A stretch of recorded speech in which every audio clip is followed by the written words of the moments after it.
여러분 안녕하십니까? GTT 코리아 GTTCO 피해가 큰 BPF 도어 같은 커널 기반 악성 코드를 막는 EDR과 마이크로 세그멘테이션 실전 보안 전략 웨비나 진행을 맡은 이양선입니다.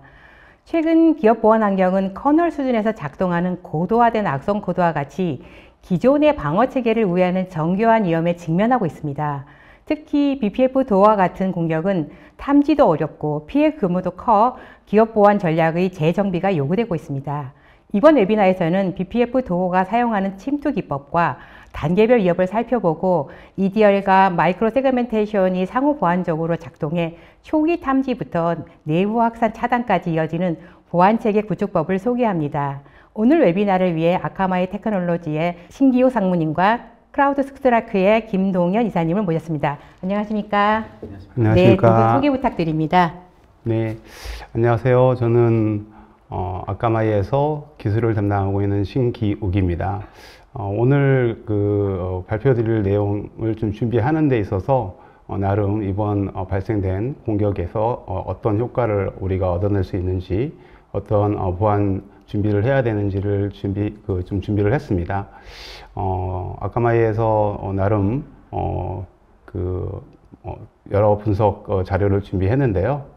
자료 준비를 함께 오늘 이 시간을 준비한 기술 담당의 신기욱이었습니다. 반갑습니다. 네, 안녕하세요. 저는 클라우드 스트라이크에서 기술 담당하고 있는 김동현입니다. 예, 저는 이 클라우드 스트라이크 한국 마켓에서 엔터프라이즈에 대해서 지금 맡고 있고요. 지금 오늘 웨비나는 저희가 엔드포인트에 대한 위협을 우리 클라우드 스트라이크를 통해서 어떻게 대응할 수 있는지에 대한 주제를 준비를 했고요. 이 시간 통해서 이런 사이버 위협에 대해서 어떻게 대응할 수 있는지 많은 이점을 가져가셨으면 좋겠습니다. 감사합니다. 네, 감사합니다. 오늘 웨비나는 아카마이 테크놀로지와 크라우드 스트라이크의 콜라보로 진행됩니다. 우선 크라우드 스트라이크의 김동현 이사님께서 AI 기반 EDR로 실하는 차세대 엔드포인트 위협 대응 체계라는 주제로 설명해 주시고, 아카마이 테크놀로지의 신기우 상무님께서는 횡적 이동 차단을 위한 실전 전략인 BPF 도어 사례로 살펴보는 제로 트러스트 보안을 주제로 설명해 주실 것입니다. 이번 웨비나는 약 50분 동안의 발표가 진행된 후에 10분의 시청자 질의응답 시간을 갖도록 하겠습니다. 시청자 여러분들께서는 웨비나가 진행되는 동안에 궁금하신 사항을 채팅창에 질문해 주시면 됩니다. 몇 개의 질문은 강의 진행 후에 선별해서 두 분께 질문을 드리고 답변을 듣겠습니다. 그리고 웨비나에 참여하시고 설문을 남겨주신 분과 좋은 질문을 남겨주신 분들을 추첨을 통해 경품을 보내드리니 많은 참여 부탁드립니다. 자, 그럼 웨비나를 시작하겠습니다. 자, 우선 크라우드 스트라이크의 김동현 이사님께 질문을 드리겠습니다. 김 이사님께서는 AI 기반 EDR로 실하는 차세대 엔드포인트 위협 대응 체계를 주제로 설명하실 텐데요. 사실 많은 기업들이 다양한 보안 문제로 고민하고 있습니다. 악성 코드로 인한 문제 외에도 또 다양한 위협들이 기업을 괴롭히고 있는데요. 자, 기업들이 주의해야 할 위협에 대해서 설명해 주시겠습니까? 네, 알겠습니다. 제가 오늘 준비한 주제는 저희 AI 기반 EDR로 이 사이버 위협에 대해서 어떻게 대응할 수 있는지에 대한 대응 체계를 가져왔습니다. 그래서 지금 현재 엔드포인트에서 우리를 위협하고 있는 이러한 공격자들 정보들과 이 공격자들을 우리가 어떻게 대응할 수 있는지 한번 알아보겠습니다. 네, 먼저 저희 크라우드 스트라이크는 이런 사이버 위협이 단순 이 악성 코드만의 문제가 아니라고 보고 있습니다. 단순히 악성 코드를 탐지하고 차단하고 분석하는 게 이 사이버 위협의 중점이 아니라 우리는 이 악성 코드를 가지고 공격을 하고 있는 이 공격자가 문제라고 보고 있습니다. 그럼 이러한 공격자들이 이러한 악성 코드를 가지고 공격하는 방식뿐만 아니라 어떤 택틱과 테크닉을 가지고 그리고 어떤 인디케이터와 어떤 취약점을 가지고 공격을 하고 있는지 그런 정보를 알아야 우리가 사전에 대응을 할 수가 있습니다. 그래서 이번 시간에는 제가 이 공격자들이 어떤 공격들을 주로 하는지에 대한 위협 정보들과 그것들을 클라우드 스트라이커에서 어떻게 차단할 수 있는지, 어떻게 대응할 수 있는지를 한번 말씀드려 보겠습니다. 네, 저희 클라우드 스트라이커에서 현재 추적하고 있는 공격자 그룹은 약 265개 이상의 공격자 그룹들을 추적하고 있습니다. 이런 공격자 그룹 중에는 이런 금전적인 이득을 목표로 하는 크리미널 조직과 그리고 국가 기반의 이런 해커 조직들을 저희가 추적을 하고 있습니다. 중국 기반의 공격자 그룹들은 저희가 중국을 대표하는 판다라는 동물로 지칭해서 부르고 있고요. 북한 같은 경우는 천리마라는 동물로 지칭을 하고 있습니다. 러시아 같은 경우는 베어, 이란은 키튼 등 다양한 공격자 명을 우리는 동물로 형상화해서 부르고 있고요. 이럼으로써 우리는 이 공격자들을 빠르게 인지하고 이 공격자들이 어느 기반의 공격자인지 인지할 수 있게끔 저희는 공격자 그룹들을 그렇게 명명해서 부르고 있습니다. 저희가 추적하고 있는 공격자 중에 엔드포인트 향 공격을 하고 있는 펑크 스파이더라는 공격자 그룹입니다. 이 공격자 그룹은 목적이 금전적인 이득을 취할 목적으로 공격을 해오고 있습니다. 그래서 이 공격자는 실제 공격을 할 때 합법적인 소프트웨어, 그리고 이 악성 코드가 아닌 우리가 잘 알고 있는 신뢰된 오픈소스 도구를 가지고 공격을 해오고 있습니다. 그래서 이 공격자는 실제 초기 억세스 이후에 권한 상승을 시키고 권한 상승 이후에 다른 시스템으로 레트럴 무브먼트 되는 이러한 공격의 형태를 보여주고 있습니다.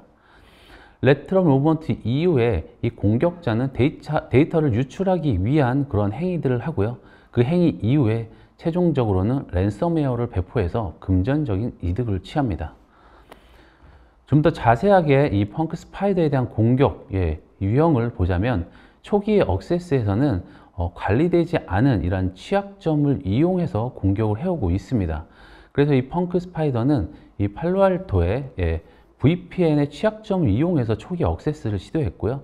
그 이후에는 RDP를 이용해서 다른 시스템으로 레터럴 무브먼트 했습니다. 그 이후에 어떤 자격 증명을 덤프를 하거나 아니면 권한을 가지기 위해서 여러 가지 행위를 시도를 했고요. 최종적으로는 데이터를 유출을 하게끔 파일질라를 이용해서 데이터를 가져가거나 아니면은 랜섬웨어를 이용해서 이 금전적인 목적을 취득하기 위해서 랜섬웨어를 배포를 하기 시작했습니다. 그럼 이러한 공격의 유형들을 저희 크라우드스트라이커에서 어떻게 대응할 수 있는지를 말씀을 드려보면, 먼저 초기 억세스 부분에서는 관리되지 않은 취약점이었기 때문에 저희 쪽에서도 인지하지를 못했습니다.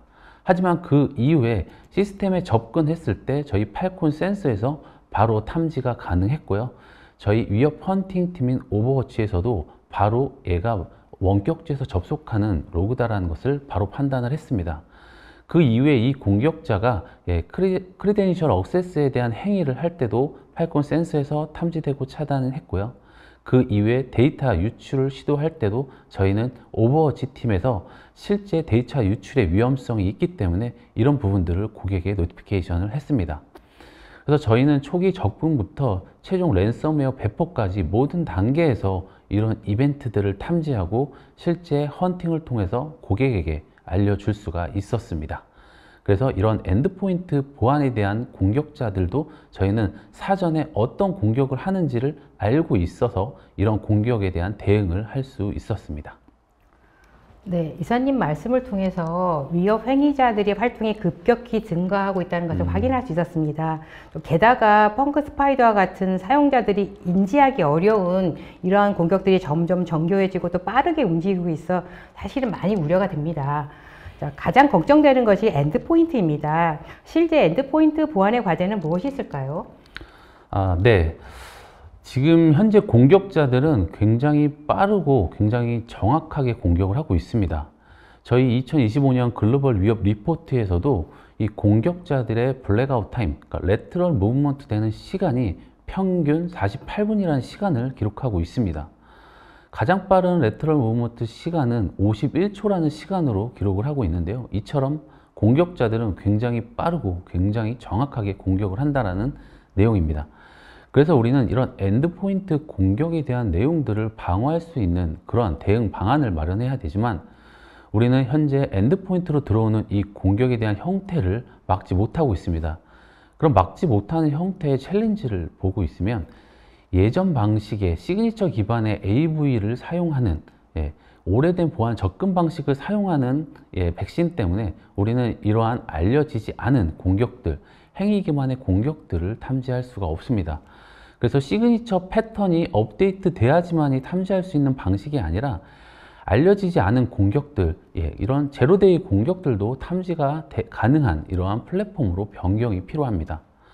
또한 이런 백신에서 어떤 악성 코드나 위협 탐지가 되었을 때 이 위협 탐지에 대한 전반적인 내용을 가시성 있게 제공을 해야 하지만, 현재 레거시한 백신에서는 단순한 탐지된 정보만 제공을 하기 때문에 이 탐지된 이벤트, 이 악성 행위가 어디서부터 시작됐고 어떤 행위를 가지고 했는지를 알 수가 없습니다.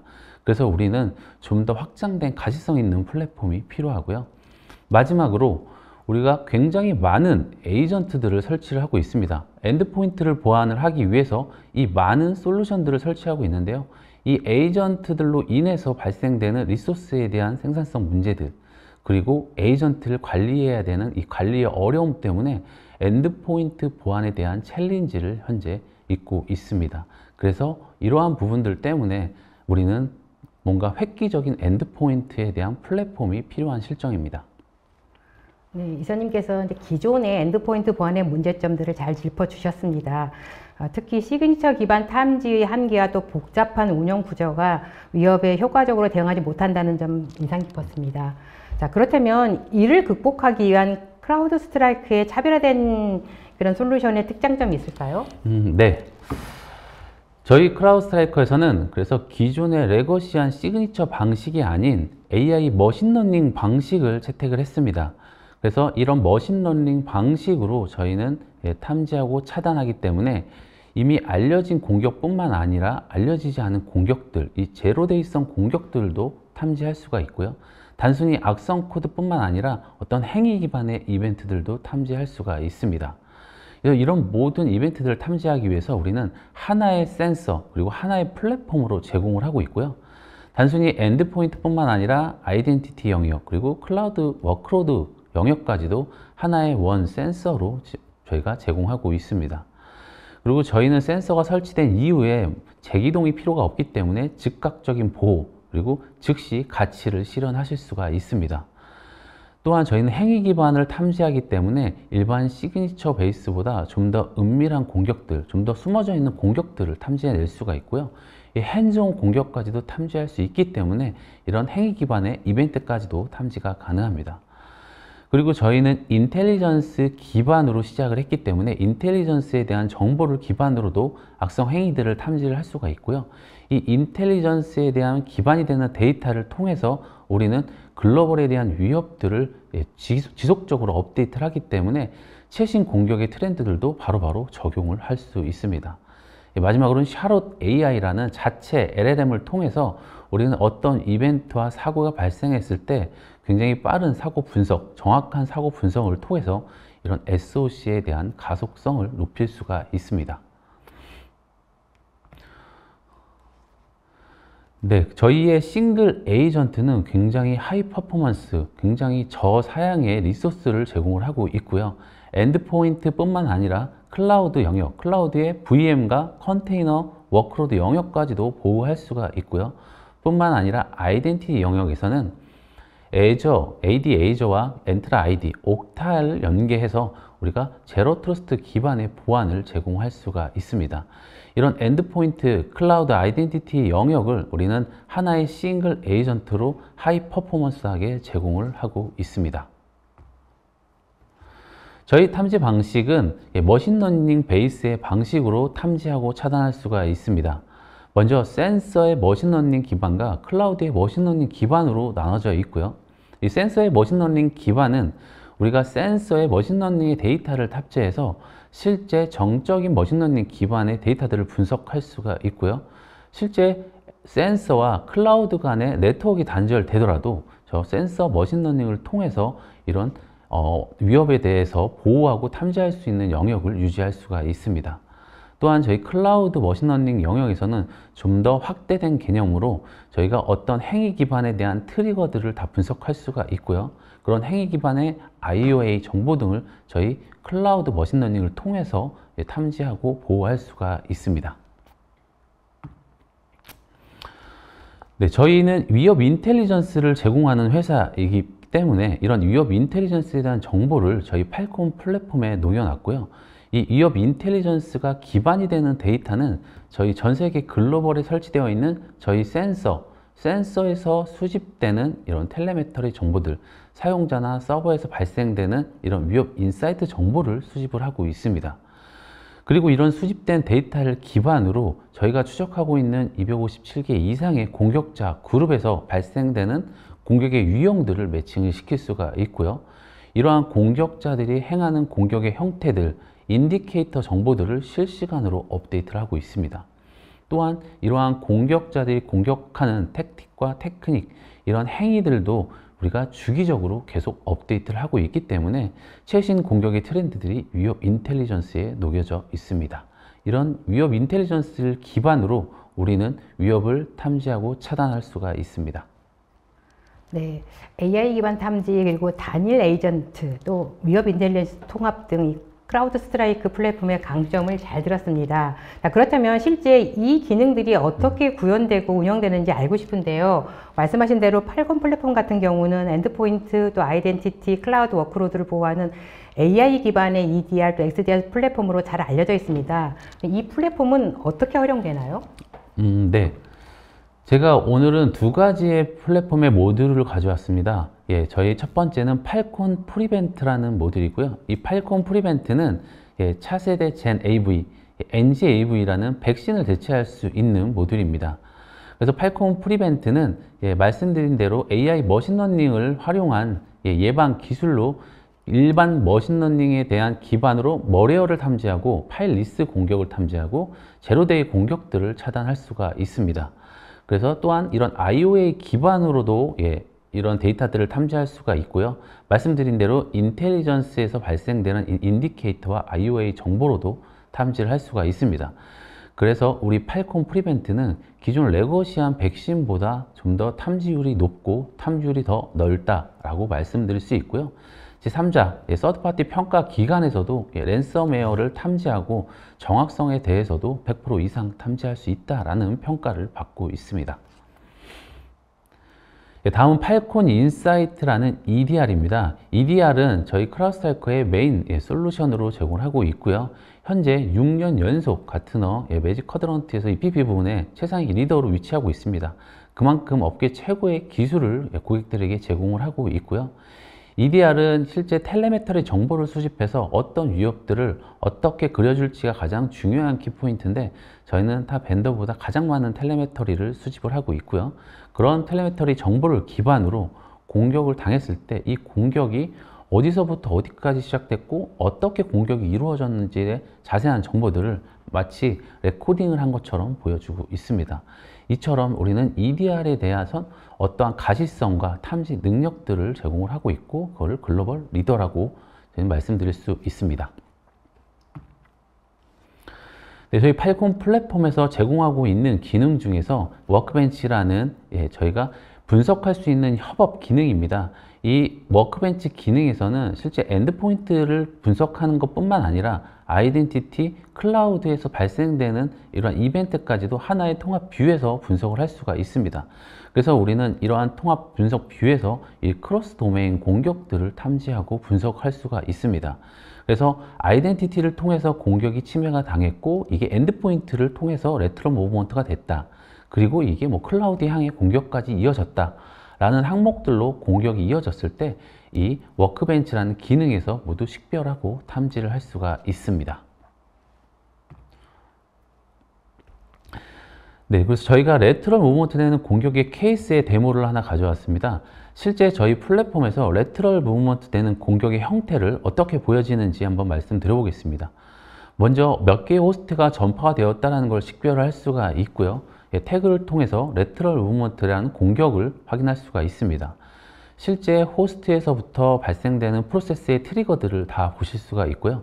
위협이 되는 악성 행위들을 했을 때는 이렇게 빨간색으로 프로세스의 위험성을 표현을 하고 있습니다. 이 레트럴 무브먼트에 대한 공격은 메일을 이용해서 첨부 파일을 사용자가 클릭을 해서 일어난 공격입니다. 이 첨부 파일을 클릭했을 때 백그라운드로 파워쉘이 실행이 됐고요. 이 파워쉘을 통해서 이런 CMD로 여러 가지 윈도우에 대한 명령어들이 실행이 됐습니다. 윈도우의 프로세스 명령어들을 하나씩 살펴보면은 이 레지스트리를 여러 개를 애드해서 추가를 한 명령어들을 볼 수가 있고요. 레지스트리를 통해서 어떤 레지스트리를 추가하고 네트워크를 통해서 사용자, 유저를 추가를 하고 그리고 실제 WMIC를 이용해서 정보를 원격지의 정보를 수집하고 이러한 모든 공격의 형태들이 악성 코드 하나 없이 이 윈도우에 빌트인된 이런 프로세스 명령어로 이루어졌다라는 게 이 공격의 핵심입니다. 그래서 우리는 이런 신뢰된 원격 윈도우에 빌트인된 툴을 어떻게 탐지할지, 어떤 행위를 보고 탐지할지가 이 EDR 솔루션의 키라고 볼 수가 있습니다. 그래서 이렇게 저희는 WMIC를 이용해서 원격지의 데이터까지 수집해서 레트럴 무브먼트 되는 로그까지도 보실 수가 있고요. 최종적으로 이 공격자는 공격을 통해서 사용자로 레트럴 무브먼트가 되었습니다. 네, 이사님 말씀 중에 또 레터럴 무브먼트 공격 등 실제 사고 분석에 대해서 자동화되는 사례를 굉장히 흥미롭게 보았는데요. 그래서 공격 탐지와 실제 분석까지 자동화되는 부분도 궁금합니다. 샤롯 AI가 주목받고 있는 것으로 알고 있습니다. 이 샤롯 AI는 어떻게 활용할 수 있나요? 네, 저희는 자체 LLM인 샤롯 AI의 기능을 제공을 하고 있습니다. 저희 샤롯 AI를 통해서 간단한 사고 분석도 할 수가 있고요. 아니면 간단한 질의를 통해서 우리 플랫폼 내에 어떤 사고에 대한 내용들도 검색할 수가 있습니다. 하지만 이뿐만 아니라 저희는 최근 에이전틱 AI라는 기술을 접목시켜서 실제 사고가 발생했을 때 이 AI가 자동으로 이 사고를 분석하고 분석한 내용을 스스로 판단해서 질문을 하고 질문한 내용을 스스로 판단을 해서 대응까지 하는 이런 에이전틱 AI까지 접목되어서 사고 분석을 굉장히 빠르고 용이하게 할 수가 있습니다. 또한 저희가 팔콘 퓨전 SOA 기능을 제공하기 때문에 이 SOA를 통해서 워크플로우를 자동화할 수가 있고요. 이 자동화할 수 있는 플랫폼을 보면 이 파워쉘 명령을 분류할 수도 있고요. 실제 RDP 활동에 대해서 물리적으로 접근 가능하지 않은 그런 위치에서 접근했을 때 이러한 것들을 리포트로 해서 보낼 수도 있고 임원의 서머리 리포트를 만들어서 메일로 보낼 수도 있는 이런 워크플로우의 자동화 기능을 제공을 하고 있습니다. 이처럼 저희가 다양한 솔루션들, 다양한 플랫폼들, 그리고 다양한 AI 기술들을 저희가 고객에게 제공함으로써 고객이 평가하는, 서드파티가 평가하는 기준으로 저희는 글로벌 리더에 위치해져 있는 그런 엔드포인트 솔루션입니다. 네, 샤롯 AI의 자동화로 인한 빠르고 정확한 보안이 가능해질 것 같습니다. 자, 오늘이 콜라보 웨비나인 만큼 크라우드 스트라이크와 또 아카마이는 글로벌 파트너십을 갖고 있는 것으로 알고 있습니다. 또 이 강력한 솔루션 간의 시너지가 주목받고 있는데요. 이 양사의 솔루션의 통합은 어떤 의미가 있을까요? 네, 맞습니다. 저희도 아카마이와 여러 가지 인터그레이트한 모듈들을 제공을 하고 있습니다. 그 중에서 이제 제로 트러스트 기반의 커넥터를 또 제공을 하고 있고요. 이 기반으로 저희가 어떤 위협들을 차단하고 그리고 어떻게 유기적으로 저희가 위협들을 대응할 수 있는지를 한번 말씀드려 보겠습니다. 먼저 저희는 아카마이의 제로 트러스트 기반의 솔루션과 연계를 통해서 팔콘 플랫폼에서 발생된 위협들을 저희가 리스코어링을 해서 얘는 위험하다, 얘는 좀 덜 위험하다, 얘는 굉장히 로우하다 라는 기준들의 스코어링을 합니다. 그 스코어링 된 기준을 아카마이에서 그 스코어를 이용해서 실제 접근하는 사용자에 대한 어플리케이션을 차단을 할 수가 있고 실제 위협이 되는 것들을 접근 못하게 할 수 있는 이런 여러 가지 인터그레이트 기능들을 제공을 하고 있습니다. 그래서 제로트러스트 기반의 이런 공격뿐만 아니라 여러 가지 웹 어플리케이션에 접근할 때에 대한 접근 권한들도 아카마이와 함께 유기적으로 차단하고 대응할 수가 있습니다. 네, 크라우드 스트라이크의 EDR 솔루션 보안 전략 잘 들었습니다. 수고하셨습니다. 자, 이번에는 신상무님께 질문을 드리고 싶습니다. 오래 기다리셨습니다. 네, 상무님께서 발표하실 핵심 주제는 횡적 이동 차단을 위한 실전 전략인데요. 그러니까 최근처럼 정교한 공격이 증가하는 상황에서 이 제로 트러스트 보안 모델이 왜 중요한지, 그리고 이 모델을 실제 환경에 구현하기 위해서는 어떤 구조와 구성 요소가 필요한지 궁금한데요. 설명해 주시죠. 네, 제로 트러스트의 그 구축을 우리가 많은 그 인프라 구축에서 많은 솔루션들을 검토하시는데요. 어떻게 준비를 하고 어떤 솔루션으로 우리가 만들 수 있는지에 대한 그런 이야기들을 하기에는 좀 상대적으로 쉽지는 않습니다. 지금 보시는 슬라이드에서 보시면 굉장히 많은 솔루션들이 함께 우리가 인테그레이션, 오케스트레이션, 뭐 연합을 해서 우리가 궁극적으로 만들 수 있는 새로운 보안 아키텍처인 제로 트러스트 아키텍처를 만들 수 있는데요. 굉장히 많은 솔루션이 있다 보니까 어떻게 만들까, 어떻게 구축할까라는 부분에서는 상대적으로 쉽지 않다, 이렇게 좀 볼 수가 있고요. 그럼에도 불구하고 제로 트러스트를 구축하려고 한다면 어떻게 할 것이냐라고 했을 때 몇 가지 방법론을 오늘 준비해 왔는데요. 한번 살펴보시면 좀 도움이 될 거라고 보여집니다. 가장 크게 우리가 제로 트러스트를 구축할 때 검토하는 솔루션 중에 요즘에 새롭게 보안 트렌드로 각광받고 있는 내용이 마이크로 세그멘테이션이라는 솔루션인데요. 네트워크 안에 있는 제로 트러스트 솔루션 범주에 있는 그런 그 새로운 그 기술 동향입니다. 마이크로 세그멘테이션이 그러면 어떠한 그러한 보안 영역을 담고 있는가, 그리고 어떠한 제로 트러스트의 도움을 만들어낼 수 있는 아키텍처 솔루션인가 라고 했을 때 가트너에서 이야기한 내용인데요. 가트너에서 제로 트러스트 구축에 가장 초기 도입을 하고 초기 검토를 해야 될 솔루션 두 가지를 언급했습니다. 그 중에 하나가 우리가 사용하고 있는 GTNA, 제로 트러스트 네트워크 액세스라는 외부에서 내부로 들어오는 그러한 그 트래픽에 대한 보호 솔루션을 GTNA로 우리가 다루고 있고요. 바로 오늘 주제 중에 말씀드릴 수 있는 부분이 두 번째 항목인 내부에서 내부 통신에 이루어지고 있는 워크로드와 워크로드의 세그멘테이션, 이 두 가지를 가장 첫 번째 구축할 때 도입해야 될 솔루션이다 라고 이야기를 했고요.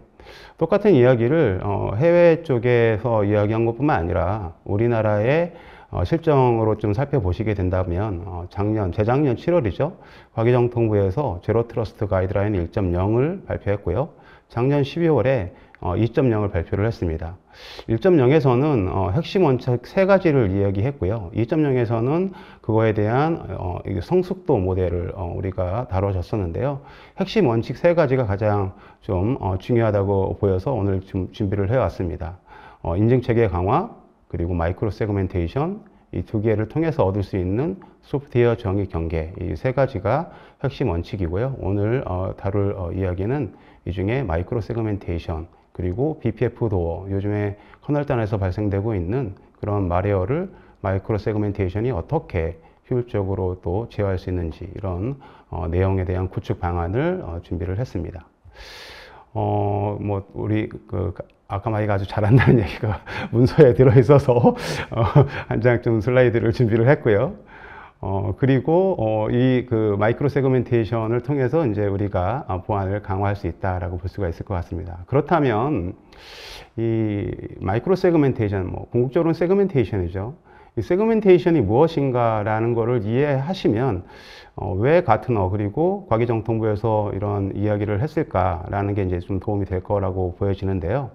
그 세그멘테이션이 얻을 수 있는 그러한 보안 솔루션에 대해서 간략히 설명을 드리도록 하겠습니다. 한마디로 말씀하면 침해 사고가 재해로 발생되는 것을 방지하는 거다.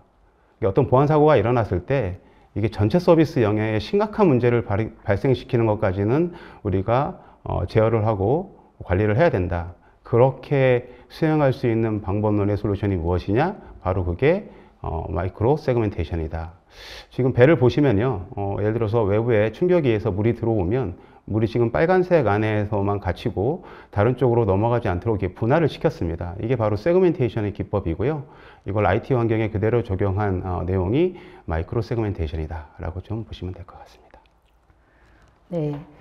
상무님께서는 제로 트러스트 구현을 위한 전체 구조와 그리고 또 핵심 요소 또한 세그멘테이션이 왜 중요한지 짚어주셨습니다. 자, 그러면 실제 기업에서 발생할 수 있는 공격 시나리오는 어떤 것들인지 궁금합니다. 그러한 시나리오를 갖고 있어야지만 대응할 수 있을 것 같은데요. 설명해 주시죠.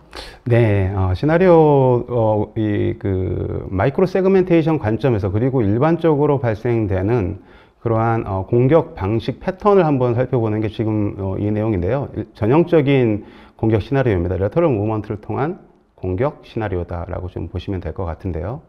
내부에 어떤 자산이 침해 사고를 받고 뭐 이게 이제 그 마리어가 감염되는 거를 100%는 막지 못하니까 이게 좀 발생이 되는 건 어쩔 수 없을 겁니다. 그러면 바로 수행되는 조금 전 우리 그 EDR 쪽의 솔루션에서도 말씀 주셨던 것처럼 레터럴 무브먼트를 바로 수행을 하게 되는데요. 1차적으로 옆에 있는 인접 자산을 계속적으로 침해 사고를 일으키고 2, 3차에 대한 침해 사고를 일으킨 다음에 마지막으로 궁극적인 목표가 되는 대상까지 우리가 해당되는 그 위치까지 이제 침범을 하게 되면 마지막으로 데이터를 유출해 가거나 뭐 랜섬웨어로 서비스를 뭐 차단시키거나 뭐 서비스를 중단시키거나 하는 게 일반적인 방식입니다. 똑같은 방법을 세그멘테이션 솔루션이 적용되면 어떻게 바뀌냐라고 한다면 매우 쉽습니다. 침해 사고가 일어나고 1차 확산이 일어난 거는 어쩔 수 없지만 바로 2, 3차 확산을 방어하는 내용이죠. 이 내용에서 침해가 재해가 되는 것을 우리가 방어할 수 있는 것을 보실 수가 있고요. 마치 배에서 한 영역까지만 물이 들어오고 더 이상 물이 들어오는 걸 방어함으로써 배가 침몰되는 것을 우리가 재해 상태가 IT 환경에서 발생되는 것을 방어하는 그런 방식이 바로 세그멘테이션의 기법이다라고 좀 보시면 될 것 같습니다.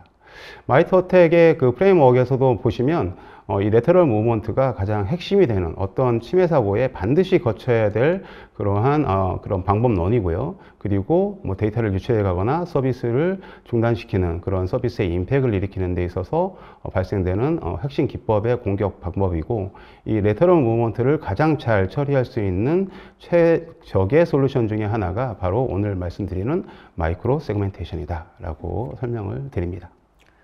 네, 사모님께서 말씀하신 이런 시나리오를 기업의 입장에서는 항시 마음에 두고 또 항상 어떤 기업의 전략의 그 기반으로 둬야 될까 생각이 듭니다. 자, 그렇다면 아무래도 기업 입장에서는 이 보안 사고의 확산을 막으려면 공격 표면을 줄일 수 있어야 될 것 같은데요. 자, 그러한 방법에는 무엇이 있을까요? 네, 공격 표면이라는 용어가 보안에서는 굉장히 많이 나오죠. 공격 표면에 그 영역이 많이 있을 겁니다. 근데 이제 세그멘테이션, 마이크로 세그멘테이션에서 이야기하는 공격 표면을 가지고 설명을 드리면 조금 더 이해가 될 것 같아서 공격 표면에 대한 이야기를 좀 다뤄드리도록 하겠습니다.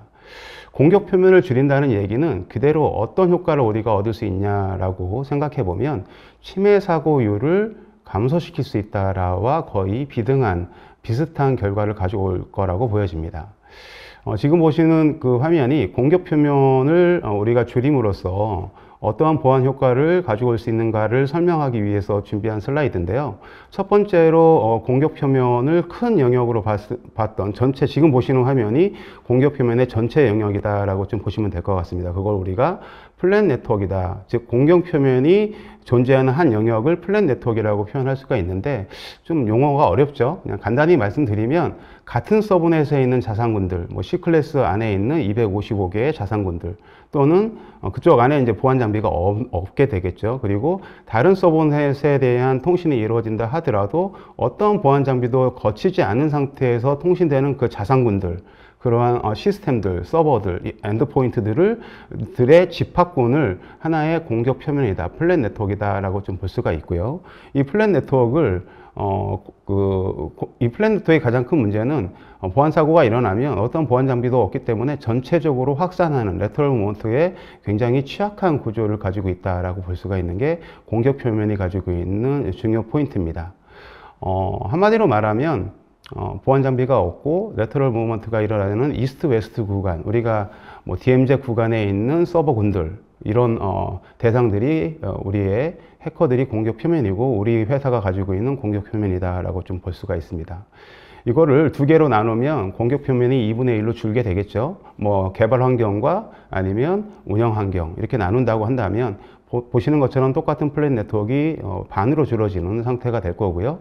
여기에서 침해 사고가 일어나게 된다면 공격 침해 사고율이 반절로 줄어들 겁니다. 왜 그러냐면 서로 간에 이게 논리적으로 경계적으로 나눠져 있기 때문에, 소프트웨어 정의 경계 기반의 논리적인 그 망분리가 되어 있기 때문에 공격 표면을 2분의 1로 나눌 수 있고요. 이걸 더 세부적으로 들어가서 어플리케이션 단으로 나누면 지금 같은 경우는 지금 뭐 3, 4, 12분의 1로 공격 표면이 줄어드는 효과를 볼 수가 있고요. 그 12분의 1 안도 뭐 어플리케이션 안에 뭐 예를 들어서 로드 밸런서라든지 아니면 뭐 웹 서버라든지 DB 서버라든지 이걸 다시 또 공격 표면을 우리가 줄이면 점점점 공격 표면은 줄어들고 그 이야기는 침해 사고율을 줄일 수 있다. 마치 어떤 외부적인 충격에 의해서 배가 물이 들어왔을 때 한 영역에 갇히는 것처럼 똑같은 효과를 IT의 공격 표면에 이걸 축소시켜서 침해 사고율을 줄일 수 있는 효과를 얻을 수 있다라는 게 공격 표면의 가장 큰 도입 효과다라고 볼 수가 있을 것 같습니다. 네, 상무님께서 이 공격 표면을 줄이는 방법에 대해서 굉장히 쉽게 설명해 주셨습니다. 많은 도움이 될 것 같습니다. 자, 이제는 최근에 이슈가 되었던 BPF 도어에 대해서 좀 알아봤으면 좋겠습니다. 자, 이 공격이 굉장히 많은 파장을 일으켰는데요. 자, 이 공격은 어떤 방식으로 작동하고 또 얼마나 위협적인지 설명해 주셨으면 합니다. 네, 오늘 가장 핵심 주제이죠. 네, BPF 도어와 관련된 말웨어를 어떻게 세그멘테이션 솔루션이 도움을 줄 수 있고 보안 사고를 좀 우리가 미티게이션 할 수 있을까라는 내용인데요. 첫 번째 이걸 이해하기 위해 꼭 우리가 좀 이거를 방법론을 찾으려면 어떻게 공격이 일어나는지를 알면 좀 도움이 될 것 같아서 먼저 공격 방법을 어떠한 공격 방법을 취했는지를 좀 준비해 왔습니다. 여기 보시는 화면에 지금 가장 오른쪽에 있는 화면이 사용자 왼쪽에 화면상 왼쪽일 수 있네요. 뭐 어태커가 있고요. 그리고 가장 오른쪽에 있는 내용이 이제 시스템입니다. 시스템 쪽에 우리가 레터럴 무브먼트를 통해서 핵심 서버까지 침투를 해서 말웨어를 우리가 탑재를 시키고요. 그리고 이 말웨어가 BPF 도어 커널단에서 탑재를 시켰던 내용이 BPF 도어의 말웨어 상황이었습니다. 한 2, 3년 동안 이제 잠재적으로 숨어 있다가 마지막에 이제 발생이 됐는데요. 트리거링이 되는 패킷을 수신을 하면 이 BPF 도어가 활성화가 되는데요.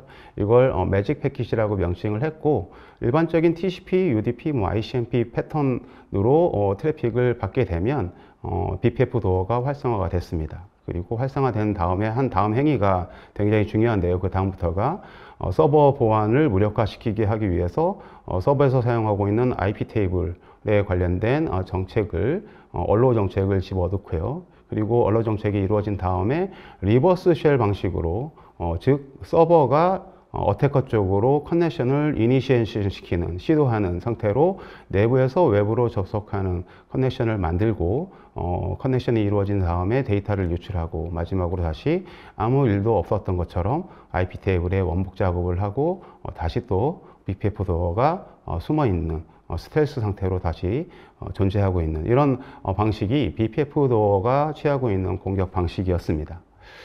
해외 분석 사례를 제가 잠깐 얘기를 했고요. 일러스트릭 CO에서 분석한 내용을 가지고 설명을 드렸습니다.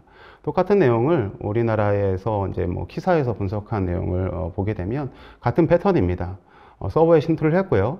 핵심 서버까지 침투를 했고 악성 코드를 설치한 다음에 그 다음에 활성 신호를 받고 활성 신호가 이루어지면 타입 1과 타입 2의 커넥션을 만들었다. 타입 1은 서버가 공격자한테 커넥션을 리버스 쉘 방식으로 만들거나 또는 타입 2 내가 서버에서 임의적으로 포트를 오픈하고 외부에서 그 포트로 접속하는 것을 허용시키거나 물론 서버 쪽에서 통신이 이루어지기 위해서 IP 테이블에 얼로 정책을 집어넣는 행위를 한 다음에 수행을 했고요. 그리고 데이터 유출하고 다시 IP 테이블을 원복시키는 이런 형태가 이루어졌다는 분석 자료가 키사 쪽에서 보통 이루어졌던 내용이었습니다.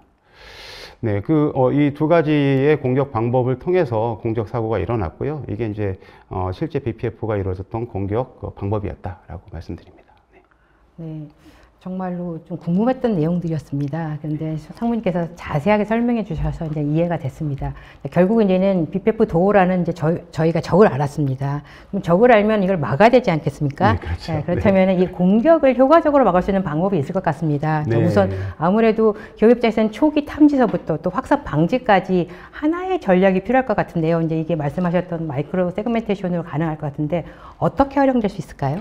네, 가장 이제 오늘 솔루션의 도입 효과를 얻어볼 수 있는 내용이기도 합니다.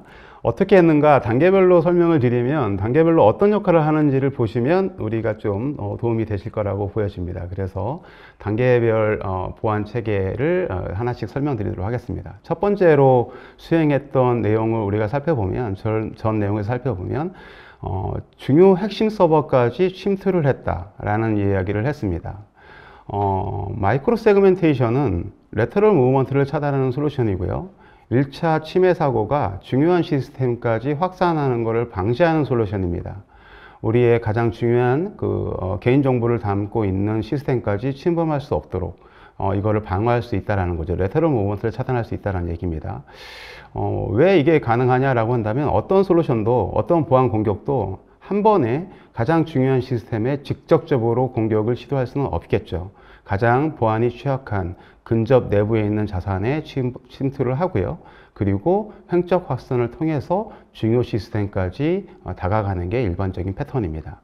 레터럴 무브먼트를 가장 효율적으로 차단할 수 있는 솔루션이 마이크로 세그멘테이션이다 보니까 이 첫 번째 단계 근본적인 차단 솔루션, 보안 솔루션을 준비할 수 있는 게 이번 내용이다라고 볼 수가 있고요.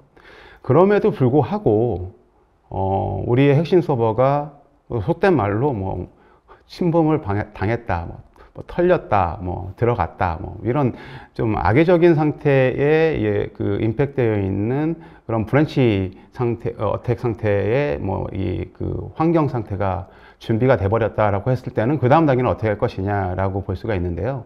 악성 코드가 설치되는 그 자체라고 볼 수가 있겠죠. 악성 코드 자체가 설치되는 거는 마이크로 세그멘테이션 영역은 아닙니다.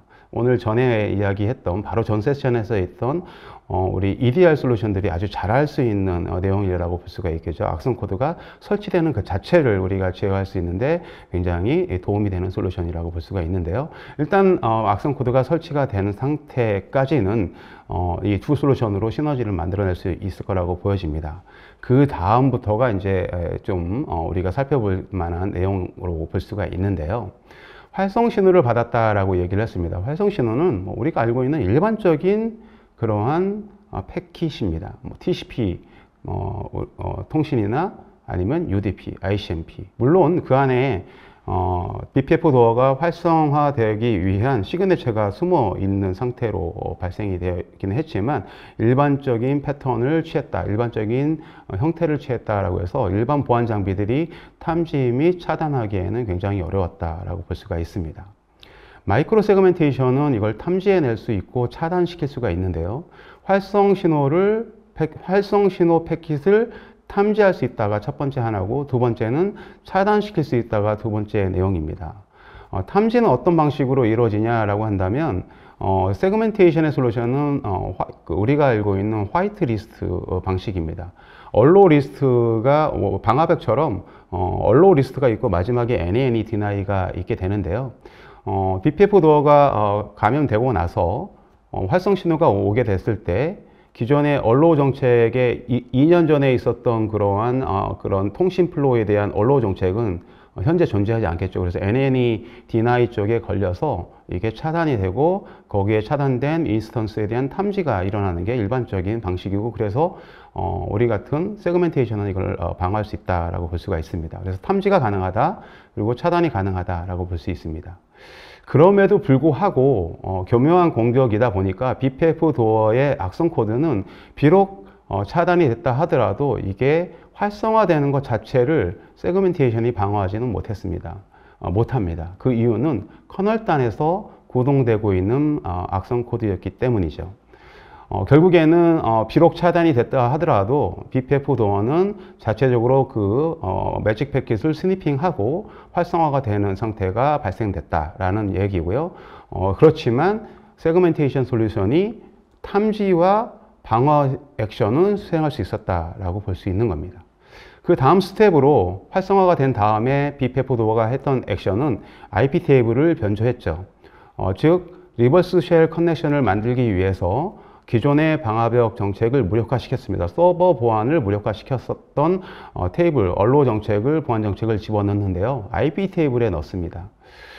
세그멘테이션의 솔루션은 IP 테이블을 사용하지 않습니다. 자체적으로 가지고 있는 자체 보안 룰 정책을 사용하다 보니까 비록 IP 테이블에 정책이 변조됐다 하더라도, 언로 정책이 되어 있다 하더라도 세그멘테이션의 정책이 먼저 먹고 그 정책에서 차단이 되어 있고 다음 스텝으로 IP 테이블을 넘어가다 보니까 우리가 차단을 하면 비록 IP 테이블에서 차단 정책, 언로 정책이 있다 하더라도 차단이 되는 방식으로 안전하게 운영이 되는 거죠. 그럼으로써 리버스 쉘에 대한 커넥션이 불가능해진다라는 얘기가 되는 거고요.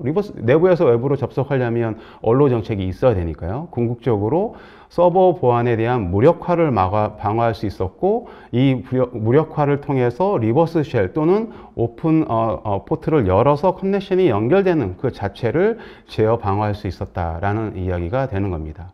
물론 모든 세그멘테이션 솔루션이 그렇지는 않습니다. 일부 솔루션들은 여전히 IP 테이블 방식의 오픈소스 기반으로 이거를 수행하는 솔루션들이 있을 텐데요. 아무래도 아키텍처상 좀 이번 공격에는 적합하지 않을 수 있는 요소가 함께 있다라고 좀 말씀을 드리고요. 아카마이의 가디코어라는 마이크로 세그멘테이션의 솔루션은 자체 전용 보안 모듈의 정책 룰을 운영 관리하기 때문에 이 부분에서 좀 더 안전하고 더 적합한 보안 솔루션으로 수행할 수 있었다라고 말씀을 드립니다.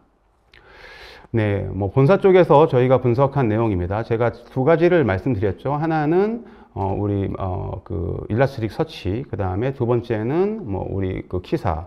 이 슬라이드는 우리 본사에서 한 내용입니다. 몇 가지 좀 재밌는 이야기를 했는데요. 아무래도 마이크로 세그멘테이션에서의 벤더다 보니까 조금 더 좀 재미있는 얘기를 저희가 좀 분석할 수 있었는데요. 첫 번째로 이 BPF 방식이 아닌 BPF 방식을 활용한 방식이었다. 요즘에 좀 더 최신화된 기법까지는 쓰지 않았었다라는 얘기를 했고요. BPF 도어가 레터럴 무브먼트를 직접 수행하지는 않는다라는 겁니다. 이게 좀 중요합니다. 일반적인 레터럴 무브먼트 공격 툴을 사용해서 공격이 이루어졌다라는 게 핵심입니다. 이 이야기는 레터럴 무브먼트를 차단함으로써 BPF 도어가 커널단에 설치되는 걸 방어할 수 있었다라는 것을 탑재하는 거고요. 그리고 BPF 도어가 직접적으로 레터럴 무브먼트를 수행하지 않는다는 것은 굉장히 중요한 겁니다. 커널단에 이제 BPF 도어가 설치가 됐고 우리가 차단하고 탐지하지만 결국에는 BPF 도어가 스니핑을 해서 자체 움직일 수 있고요.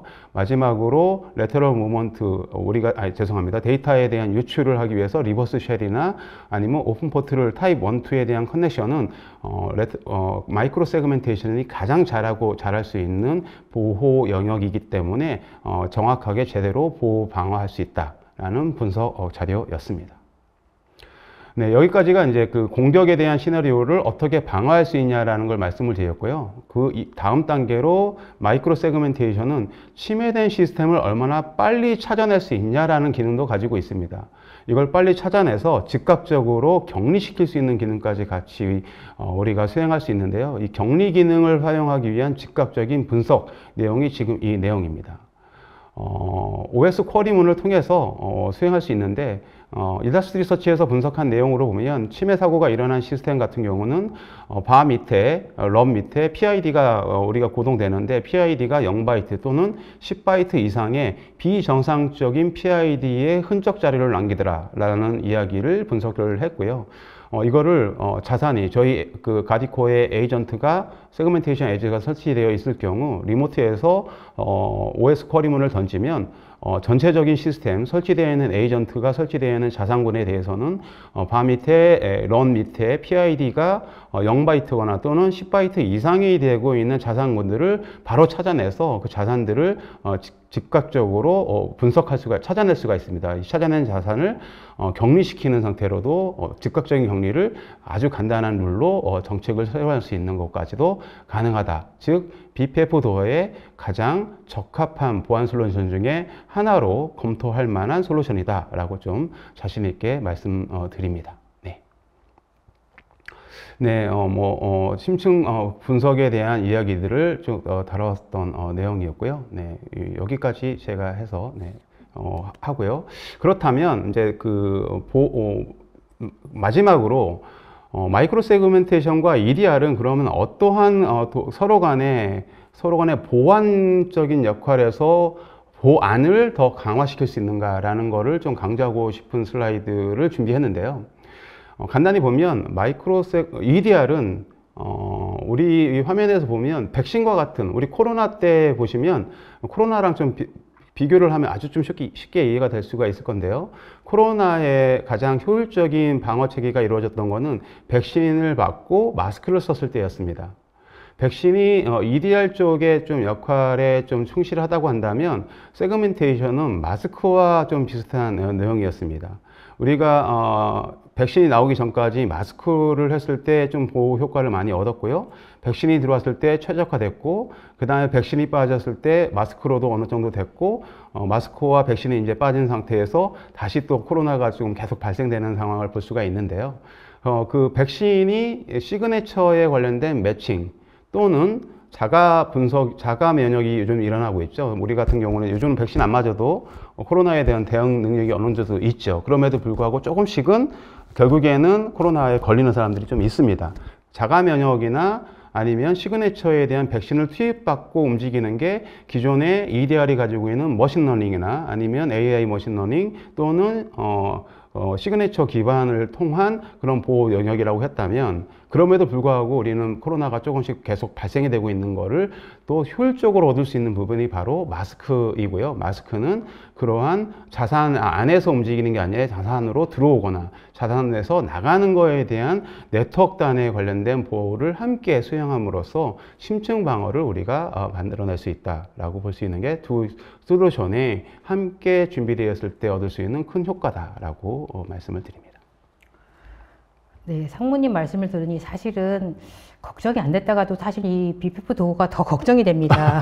왜냐면 언제 우리를 노릴지 지금 아무도 알 수 없으니까요. 하지만 그래도 이 마이크로 세그멘테이션이 공격에서부터 침입 확산까지 막아줄 수 있다는 점에서 조금은 안심은 됩니다. 그리고 또 EDR 솔루션하고 또 마이크로 세그멘테이션이 또 연합을 통해서 시너지 효과를 내서 좀 더 큰 효과를 낼 수 있다는 점에서 조금은 반가운 소식입니다. 네네. 네. 자, 이제 아카마이가 제공하는 이 마이크로 세그멘테이션 솔루션은 어떤 기능을 하는지 많은 분들이 기다리셨을 것 같습니다. 설명해 주시죠.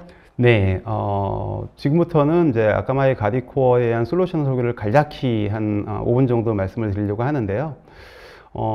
일반적인 차세대 방화벽들이 가지고 있는 굉장히 좀 기술 성숙도가 높은 기능을 제공합니다.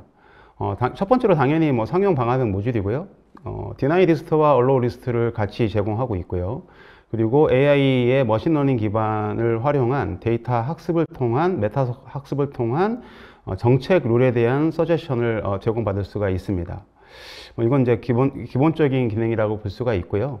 그리고 차세대 방화벽들이 가지고 있는 도메인 기반의 차단 솔루션. 우리가 IP가 아니라 뭐 따따따 뭐 네이버.com 뭐 다음.com 뭐 카카오.com처럼 우리가 알고 있는 도메인 기반으로 보안 정책을 수립해서 비록 DNS IP가 바뀐다 하더라도 계속적인 보안 정책을 유지하는 그런 도메인 기반의 보안 정책들, 그리고 사용자 기반으로, 사용자 유저 기반으로 보안 정책을 수립하는 사용자 유저 기반 AD 연동을 통한 아이덴티티 베이스의 룰 정책도 제공하고 있고요.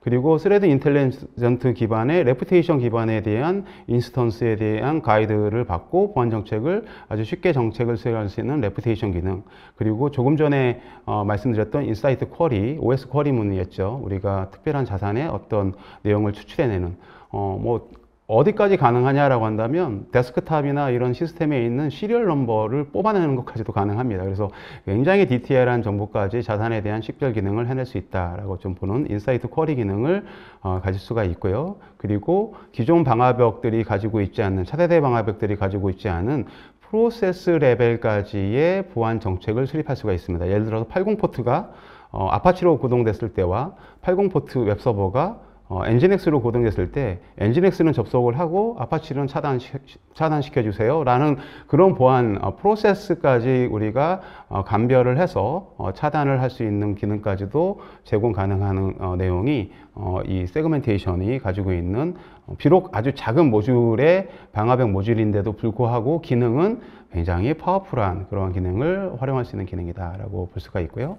가장 큰 또 다른 차이점은 조금 전에 이야기했던 그러한 상용 방화벽 모듈을 탑재하고 있다라는 겁니다. IP 테이블과는 완전히 다른 거죠. IP 테이블은 당연히 오픈 소스 기반이다 보니까 아무래도 기술 지원을 받을 수가 없는 거고요. 성능 최적화도 불가능합니다. 그리고 새로운 기능이 탑재되지도 않습니다. 오픈소스 기반을 가지고 우리가 보안을 계속 쓰고 있는 게 현실이다라고 볼 수가 있고요. 지금은 이제 지양해야 되겠죠. 우리가 아무래도 상용 서비스를 통해서 좀 더 안전한 그리고 제대로 된 보안 솔루션을 준비해서 우리의 자산을 보호할 수 있는 그러한 방식이 중요하다라고 좀 볼 수가 있을 것 같습니다. 성능 부분에서도 많은 차이점을 얻을 수가 있는데요. 지금 보시는 게 성능입니다. IP 테이블 대비 거의 한 40배 이상의 성능적 차이를 가져온다. 가장 큰 처리 시간도 굉장히 빠르고 그리고 CPU 사용량도 굉장히 적게 사용된다라고 볼 수가 있습니다. 아키텍처도 굉장히 안전한 아키텍처를 취급하고 있다, 운영되고 있다라는 부분인데요. 이 이야기는 좀 중요합니다. 에이전트를 배포했을 때 서버 운영자분들께서 에이전트로 인한 장애나 이런 여러 가지에 대한 고민들을 많이 주시는데요. 인라인 방식이 아닌 API 후킹 방식으로 사용하는 방식으로 안전한 그런 아키텍처 설계로 운영된다 라고 말씀드릴 수가 있고요.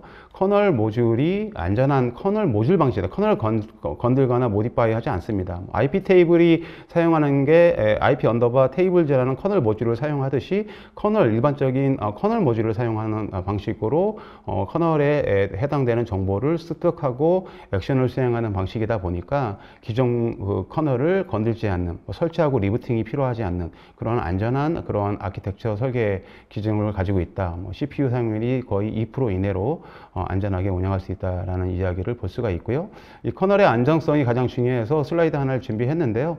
100% 인디펜던트 커널과 무관하다라는 내용입니다. 여기 보시면 실제 커널에 대한 정보를 이제 실제 서버에서 명령을 하면 이제 대시가 있는데요. 저 대시 뜻이 뭐냐면 100% 인디펜던트한 안전한 모듈이라는 뜻입니다. 그래서 저희 커널 모듈이 얼마나 안전하게 운영되고 있는 커널 모듈인지, 커널을 건조하지 않는 겁니다. 그래서 굉장히 안전하게 운영할 수 있는 그런 기법의 안전성을 제공한다라고 보시면 될 것 같습니다. 네. 네. BPF 도어 사례를 중심으로 제로 트러스트 기반의 횡적 이동 차단 전략과 또 이를 효과적으로 구현할 수 있는 아카마이의 마이크로 세그멘테이션 솔루션 잘 들었습니다. 네. 지금까지 지능형 위협이 갈수록 고도화되는 환경에서 사전 탐지와 또 침투 확산 차단이라는 두 축의 방어 전략은 이제 선택이 아닌 필수가 되었습니다. 오늘 웨비나가 여러분들이 보안 전략을 점검하고 또한 실질적인 대응 방안을 고민하시는데 도움이 되셨길 바랍니다. 발표해 주신 두 분께 감사드립니다. 수고하셨습니다. 네, 감사합니다. 네, 두 분께서 강의하시는 동안에 시청자분들의 반응이 뜨거웠습니다. 아무래도 화두가 화두인 만큼 많은 질문이 쏟아졌습니다. 소중한 질문 몇 개를 골라봤습니다. 자, 우선 질문을 주셨는데요. 백신이나 EDR 에이전트를 설치하면 많은 리소스를 사용해서 업무를 보기 힘들 때가 있습니다. 크라우드 스트라이크의 팔콘 센서를 설치하면 리소스를 얼마나 사용하나요? 라셨는데요. 네. 저희 팔콘 센서는요, 발표 때도 말씀드렸지만 굉장히 라이트웨이트한 에이전트로 제공을 하고 있습니다. 그래서 굉장히 하이 퍼포먼스를 제공하고 있기 때문에 리소스에 영향이 거의 없다라고 보시면 좋을 것 같고요. 평균적으로 사용하는 CPU가 약 1에서 3% 정도 사용을 하고 있고요. 메모리도 모듈을 여러 가지 쓰더라도 300MB 이하로 사용을 하고 있습니다. 그래서 저희 센서로 인한 업무 생산성 저하는 거의 가져오지 않는다라고 보고 있습니다. 네, 다음 질문 드리겠습니다. 크라우드 스트라이크는 SaaS 플랫폼으로 온프레미스를 지원하지 않나요? 그럼 클라우드와 통신이 어려운 내부망 PC 및 서버는 어떻게 구성하나요? 라고 하셨습니다. 네, 저희는 말씀하신 대로 SaaS 플랫폼이기 때문에 반드시 클라우드와 통신이 가능해야 합니다. 그래서 지금은 내부망이나 이런 내부 자산들을 연동을 할 때는 저희는 프락시를 두고 통신을 하고 있습니다. 그래서 프락시를 두고 단순히 저희는 443 통신, TLS 통신을 지원을 하고 있고요. 그래서 내부망에 있는 자산도 어떤 보안의 위협 없이 클라우드와 안전하게 연결할 수가 있습니다. 네, 다음 질문 드리겠습니다. 크라우드 스트라이크의 자체 LML인 샤롯 AI를 플랫폼에서 어떻게 활용하나요? 라고 하셨는데요. 네, 저희 샤롯 AI는 아까 발표 장표에도 있듯이 저희는 이 모든 이벤트에 대해서 샤롯 AI가 탐지된 이벤트를 모든 행위를 다 분석하고 분석된 값을 바로 보여줄 수가 있습니다. 그래서 분석한 내용들이 굉장히 디테일하게 분석을 할 수 있기 때문에 분석가들도 빠르게 대응을 하실 수가 있고요. 그리고 에이전틱 AI를 제공을 하기 때문에 에이전틱 AI를 이용해서 어떤 사고의 연관성을 찾고 스스로 관련 이벤트를 연결을 할 수가 있습니다. 그리고 이 AI가 스스로 판단해서 대응까지도 할 수 있기 때문에 그런 기능들로 샤롯 AI를 이용하실 수가 있어서 이런 분석가들이 업무 향상성을 높이는 데 많은 도움을 주고 있습니다. 네, 다음 질문 드리겠습니다. 자, 이번에는 신상무님께서 답변해 주실 것 같은데요. 마이크로 세그멘테이션 솔루션 도입이 가장 큰 보안 효과는 무엇이라고 정의할 수 있나요? 라고 하셨습니다. 네, 어느 분이 질문을 하셨는지 굉장히 핵심을 찌르는 질문인 것 같습니다. 네. 한마디로 얘기하면 가장 큰 이제 보안 효과죠. 우리가 어떤 솔루션을 특히나 보안 솔루션을 검토할 때 이 보안 솔루션을 도입했을 때 어떤 보안 효과를 가져오냐라고 궁금해 하시는 내용 관점에서 나온 질문인 것 같습니다. 마이크로 세그멘테이션의 가장 큰 보안 효과는 제 슬라이드에서 말씀드렸던 것처럼 공격 표면에 대한 감소다라고 좀 보시면 될 것 같습니다. 논리적 망분리를 활용한 공격 표면을 감소시켜서 침해 사고율을 우리가 극소화시킬 수 있는 그런 효과를 가져오는 가장 요즘에 새로 각광받는 솔루션이다라고 말씀드립니다. 네, 이거는 많은 분들이 궁금해 하실 것 같은데요. 마이크로 세그멘테이션을 성공적으로 도입한 실제 기업 사례가 있다면 소개해 주세요. 라고 하셨습니다. 네. 기업 사례는 이게 쉽게 할 수는 없는 내용이긴 한데, 일단 우리나라의 제조업체 쪽에서 많이 도입을 하셨습니다. 실제로도 뭐 우리나라 한 10대 제조사라고 볼 수 있는 그런 제조사에서 마이크로 세그멘테이션을 했고요. 거의 한 제조사 같은 경우는 한 1년 정도 검토 테스트를 진행을 하고 나서 최종적으로 저희 솔루션을 했던 상황이고요. 금융사 쪽에서도 꽤 많습니다. 그래서 우리나라 5대 금융사 쪽에서도 많이 사용하고 있는 상태고, 지금 특히나 우리나라 아까 과기정통부에서 이야기했던 것처럼 가이드라인이 나올 정도로 그리고 제가 2.0 발표, 가이드라인 2.0에서는 세션도 초기 세션, 첫 번째 세션에 발표를 했는데, 그만큼 보안상으로 좀 준비가 될 필요가 있는 솔루션이다라고 많이 도입하고 있다라고 말씀드립니다. 네. 오늘 굉장히 다양한 산업에서 참고하셨는데 도움이 되실 것 같습니다. 네, 다음 질문 드리겠습니다. 자, 기존 보안 체계로는 특정 프로토콜이나 네트워크 기반 공격 탐지에 한계가 있습니다. 아카마이 솔루션은 우회 공격이나 실시간 감사에 어떻게 대응하나요? 라고 하셨는데요. 네, 좀 핵심을 찌르는 두 번째 질문인 것 같습니다. 다른 것보다도. 기존 보안 체계가 완벽하지 않다. 경계 보안은 완벽하지 않다라는 이야기를 담고 있는 내용으로 말씀 주신 것 같습니다. 기존 보안 체계가 경계 기반으로 외부에서 내부로 들어오는 그 상태를 보호를 하고요. 그리고 내부는 트러스트한 상태로 운영하고 있다는 게 현재 상태라고 했다면 좀 더 이스트 웨스트, 즉 우리 내부 구간에 대한 보안 강화를 우리가 준비할 필요는 있을 거라고 보여지고요. 이러한 그 네트워크 기반의 공격 탐지 같은 경우 외부에서 내부로 들어오는 거는 어느 누구나 알고 있을 겁니다. 완벽하지 않고 어쩔 수 없는 보안 홀이 있다. 그럼에도 불구하고 침해가 제외가 되지 않는 상태에 대한 준비, 내부 보안에 대한 그런 네트워크 부분이 필요하다. 우회 공격이나 이런 여러 가지, 그리고 실시간 탐지나 이런 부분들이 완벽하게 일어날 수 있는 그런 네트워크 단에서의 논리적 망분리를 우리가 만들어낼 수 있는 보안 솔루션이 필요하다. 저희 솔루션이 딱 그 매칭되는 솔루션인 것 같습니다. 네, 마지막 질문 드리겠습니다. 제로 트러스트의 핵심인 인증, 마이크로 세그멘테이션 소프트웨어 정의 경계를 모두 제공하는 단일 솔루션이 있나요? 라고 하셨습니다. 네, 이 질문은 왠지 우리랑 관련 있는 분이 말씀 주신 것 같기도 한데요. 마이크로 세그멘테이션이 준비됐을 때 얻는 가장 궁극적인 목표가 소프트웨어 정의 경계입니다. 소프트웨어 정의 경계는 조금 전 말씀드렸던 것처럼 논리적 망분리를 이야기하고 있는 거고요. 이 논리적 망분리를 수행하는 기법이 마이크로 세그멘테이션이다라고 말씀을 드릴 수가 있는데, 이 안에 바로 앞에 있는 내용 중에 핵심 인증이라는 내용이 있잖아요. 그래서 인증 체계 강화라고 하는 게 3대 축 중에 첫 번째 하나 있고, 여기를 담당하고 있는 게 GTNA입니다. 제로 트러스트 네트워크 액세스 단이라는 내용인데요. 저희 아카마이는 GTNA와 마이크로 세그멘테이션을 솔루션을 같이 가지고 있는 상태다 보니까 단일 에이전트를 통해서 GTNA와 마이크로 세그멘테이션을 함께 운영할 수 있는 솔루션이 작년에 출시가 됐습니다. 출시는 작년에 됐고요. 올해 초부터 이제 사용이 가능한 상태로 되어 있고요.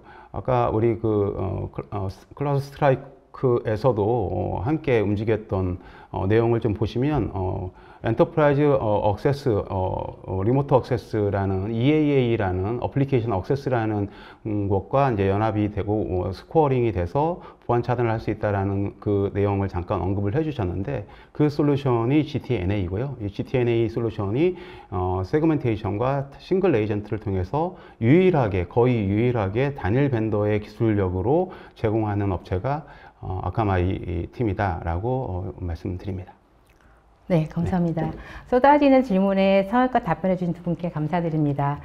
방송 후에는 설문을 남겨주신 분과 좋은 질문을 남겨주신 분께 추천을 통해 경품을 보내드리겠습니다.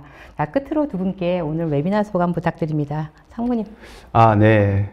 오늘 무엇보다도 EDR 업체와 함께 시간을 가진 게 가장 뜻깊은 것 같습니다.